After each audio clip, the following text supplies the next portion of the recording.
सुखदायक सिद्ध साईं के नाम का अमृत पी, दुख से व्याकुल मन तेरा भटकेगा न कभी।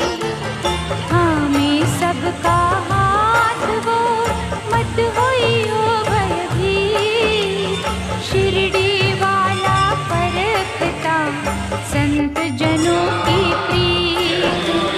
साईं की करुणा के खुले शत शत पावन द्वार, जाने किस विधि कब